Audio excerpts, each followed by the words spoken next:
मैं हैरान भी रह जाता हूं। आप जहां जाते पता नहीं पैसा कहां से आ गया राजस्थान सरकार के पास। बिल्कुल मैं हैरान हूं। हम बॉर्डर पर बैठे हैं, बीकानेर बॉर्डर पर है, पाकिस्तान के साथ हम बैठे हैं, और आज की इतनी बड़ी रैली को करवाने वाले डूडी साहब, मैं इनका नाम इसलिए सबसे अखीर में लिया है कि आज किसानों को देखकर मेरे को याद आ गया है कि जो शास्त्री जी ने कहा था, जय जवान जय किसान, आज यहां से नारा वो हम लागू करेंगे। आज राजस्थान में सभी ने बोलकर एक एक बात की है।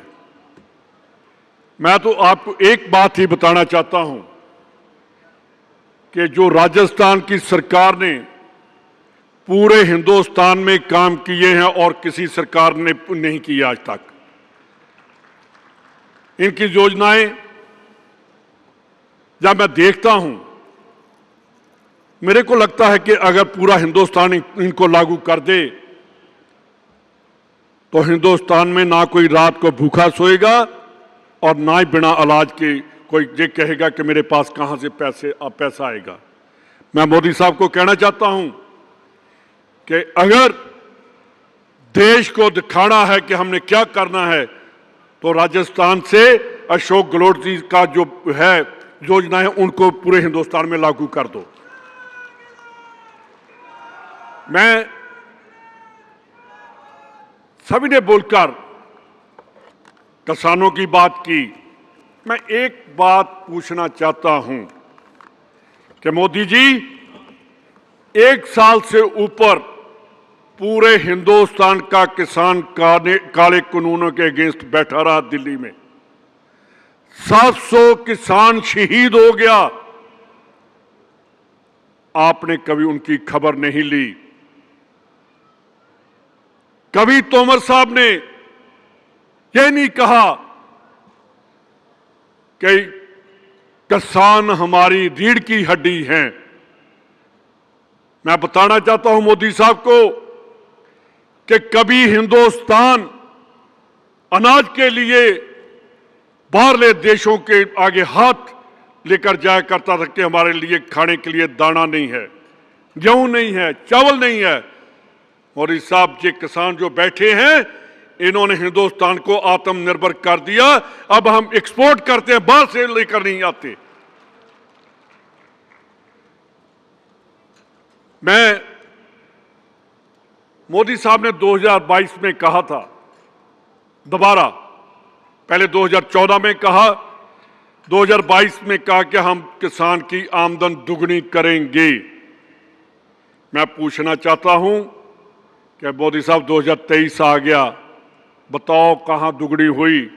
नाबार्ड की गहलोत साहब एक सर्वे आया है, उस सर्वे के मुताबिक किसानों की आमदन दुगनी नहीं हुई परंतु किसानों का कर्जा दुगना हो गया पूरे हिंदुस्तान के। ये गवर्नमेंट की रिपोर्ट है, नाबार्ड बैंक की रिपोर्ट है।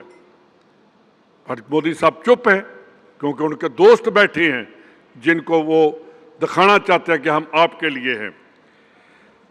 मोदी सरकार के लोकसभा में कहा था कि जो हिंदुस्तान के किसानों का ये जो सर्वे हुआ है तो वो कब हुआ था? आज 9 साल हो गए हैं। इस मोदी गवर्नमेंट ने उसका नहीं किया। 2013 में कांग्रेस की सरकार, यूपीए की डॉक्टर मनमोहन सिंह जी की सरकार ने उस टाइम सर्वे कराया था। पे ये आमदन दोगुनी करने का वादा कैसे किया? अभी तक तो किसानों का सर्वे नहीं हुआ कि इनको कैसे आगे लेकर जाना होगा, किसानों की आय कैसे बढ़ानी होगी। मैं एक बात आपको बताना चाहता हूं कि मोदी सरकार ने 2014 के चुनाव के वादा किया था कि सरकार के आते ही पहली कैबिनेट में किसानों का कर्ज माफ किया जाएगा। 9 साल हो गए, 1 रुपया कर्ज माफ नहीं किया, जबकि पिछले 6 सालों में मोदी सरकार ने अपने जो इनके मित्र हैं, जिनकी वजह से राहुल गांधी ने उनके अगेंस्ट कहा कि इनका पैसा कहां जा रहा है, राहुल की जुबान बंद करने के लिए पार्लियामेंट से निकाल दिया। पर वो आवाज कभी बंद नहीं होगी। मोदी को बताना होगा कि वो जो उनके मित्र हैं, उनके कितने लाख करोड़ रुपया माफ कर दिया। किसानों का 12 लाख करोड़ का, किसानों का उनके जो मित्र हैं उनका अभी तक 12 लाख करोड़ जो है कर्ज माफ कर दिया, किसान का 1 रुपया माफ नहीं किया। कि मैं आपको इसलिए बता रहा हूं कि 2023 में सरकार मोदी और बहुत लोग आपके पास आएंगे, उनको आप खड़े होकर पूछिए कि क्या किया, किसानों के साथ क्या जुर्म किया उनके साथ, कि उन्होंने क्या यही कहा था ना कि ये काले कानून वापस करो, तो मोदी साहब ने कहा हम बिल्कुल नहीं करेंगे, जो हमने कानून लागू किए वही रहेंगे। आपको याद होगा आजादी से पहले एक बार उस टाइम अंग्रेजों के टाइम काला कानून आए थे, तो उस टाइम पंजाब के शहीद भगत सिंह के चाचा जी ने उस टाइम मोर्चा लगाया था और वो 19 महीने चला था और अंत में अंग्रेजों को घुटने टेकने पड़े और जो किसानों की मांगे थी वो पूरी की उन्होंने। उस टाइम उनके चाचा अजीत सिंह जी ने एक नारा लगाया था, पगड़ी संभाल जट्टा पगड़ी संभाल वो। तो वो मोदी ने वही जो अंग्रेजों वाली बात इन्होंने की और किसानों ने अपनी पगड़ी आप संभलकर और वो काले कानून रद्द करवाए। मैं आपसे एक, क्योंकि बहुत देर से आप बैठे हैं, डोडी जी, मैंने आज जो देखा कि किसान सम्मेलन आपने करवाया, मैं आपको धन्यवाद देता हूं और बधाई देता हूं।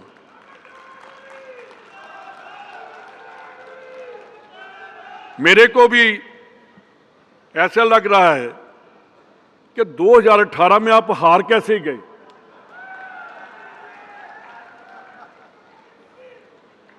मैं ये बात इसलिए कही है, और भाइयों ऐसे लीडर को मत हराया करो जो एसेट हैं अपनी कौम के लिए, जो आवाज उठाते हैं किसान के लिए, जो जीते हैं किसान के लिए, उनका ख्याल रखा करो। झूठ बोलने वाले बहुत लीडर आ जाते हैं, दिखावे वाले लीडर आ जाते हैं। जो काम करता है वो कभी दिखावा नहीं करता, वो जो दिखावा नहीं करता वो डूडी जैसे होते हैं।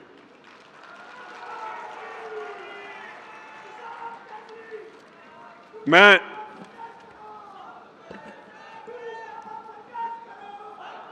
डूडी साहब तो संघर्ष करेंगे, आप करो, उन्होंने बहुत कर दिया और भी करेंगे, और जो आपको कहो, जो आप कहेंगे वो हम करेंगे। आप इनको जिताकर भेजिए।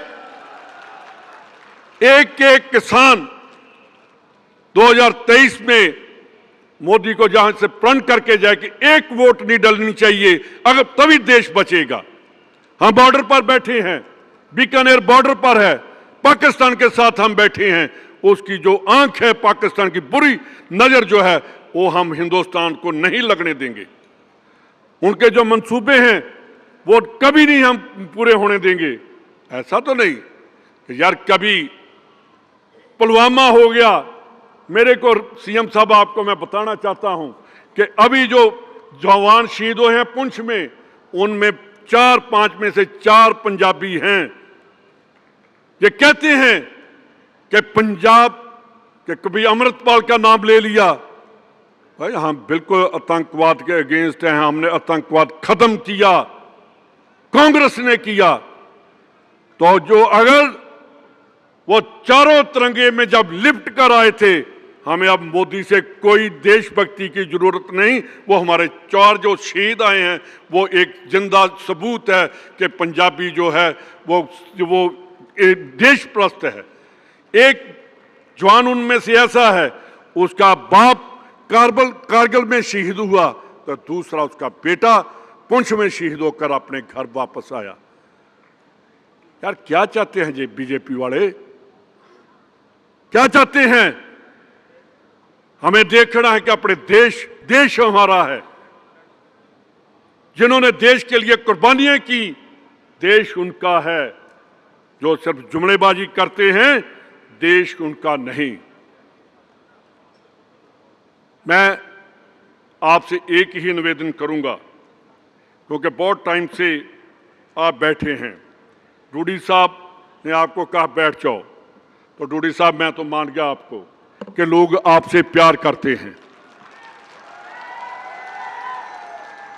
अदरवाइज जब इलाके का लीडर बोलकर चला जाए तो लोग कहते हैं मेरे को तो उसने देख लिया, अब घर चलते हैं।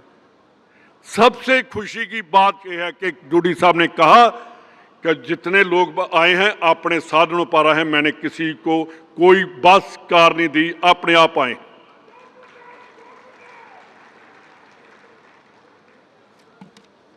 सीएम साहब, अब मनरेगा की बात आपने की, जो आपकी योजना मनरेगा की बहुत बढ़िया है, पर साथ के साथ बीजेपी ने आधा बजट कर दिया है मनरेगा का। हमें खड़े होकर वो बजट दोबारा बढ़ाना होगा। आखिर में मैं, जैसे हुड्डा साहब कह गए हैं, पिछली बार हम गंगानगर गए थे, वहां भी एक स्कूल का लड़कियों ने कहा था, सीएम साहब ने उस टाइम भी मेरा कहना मान लिया था। तो आज भी जितनी डूडी साहब की डिमांड्स हैं, मैं उनका समर्थन करता हूं।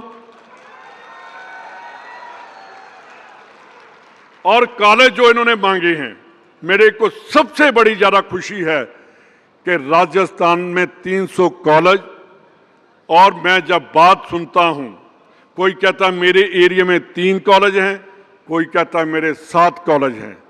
तो मैं अभी हुड्डा साहब से बात कर रहा था, मैंने कहा कि नौजवान जो राजस्थान के हैं उनकी पढ़ने में बहुत रुचि है। वो लेडीज जो बैठी हैं, हमारी लड़की हैं, अगर लड़की पढ़ेगी तो 2 परिवार जो हैं वो पढ़ते हैं, एक उसके मायके वाला और दूसरा ससुराल वाला, जहां जाकर वो जाएगी उनका परिवार को उसको भी आगे लेकर जाएगी। तो हमें जितने भी काम हैं 2023 जो इन्होंने कहा है सीएम साहब ने कि आप मांगते मांगते थक जाओगे, मैं देता ही रहूंगा।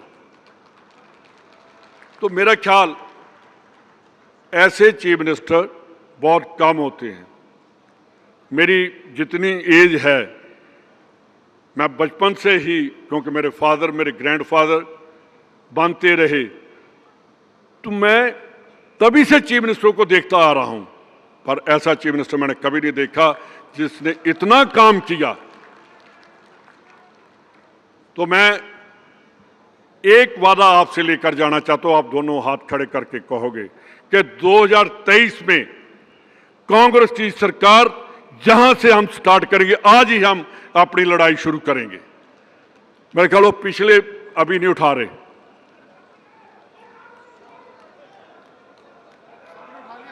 डूडी साहब, बिल्कुल डूडी साहब, मैं आपके माध्यम से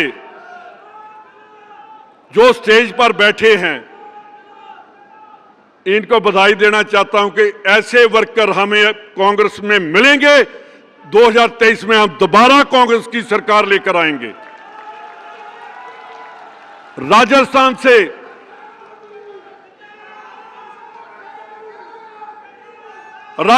से जीत जब हमारी होगी तो हिंदुस्तान की जीत हमें कोई नहीं रोक सकता। 2024 में भी कांग्रेस की सरकार हिंदुस्तान में बनेगी।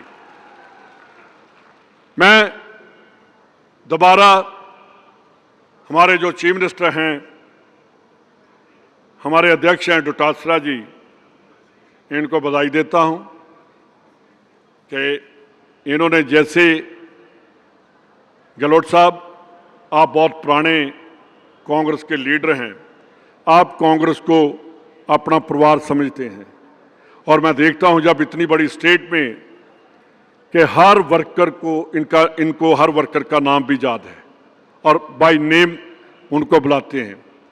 तो डूडी साहब, आज मैं आपको दोबारा मुबारकबाद देता हूं और मैं लोगों का जोश और आपके साथ इनका प्यार को देखकर एक लेकर जा रहा हूं कि जो पिछली गलती हुई वो अब दोबारा नहीं होगी।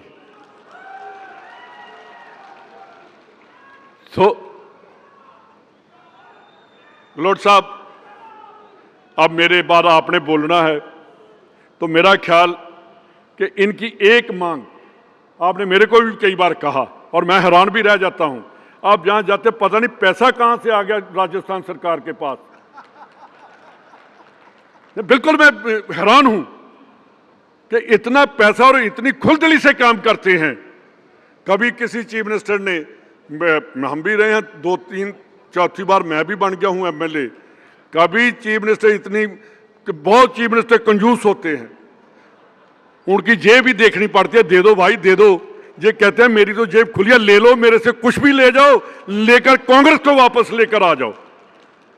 तो आज आपने जितनी तादाद में उतने ही बार हैं, जितने आप यहां बैठे हैं आपसे ज्यादा बार है, वो देखो सामने भी। मैं आपको दोबारा मुबारकबाद देता हूं और एक आशा के साथ चाह रहा हूं कि 2023 की सरकार हमारी होगी और कांग्रेस की होगी। राहुल गांधी जो हैं वो आगे बढ़ेंगे और 2024 में हमने जो वादा किया है वो लोगों के साथ पूरा करेंगे। बहुत बहुत धन्यवाद। जय हिंद, जय किसान।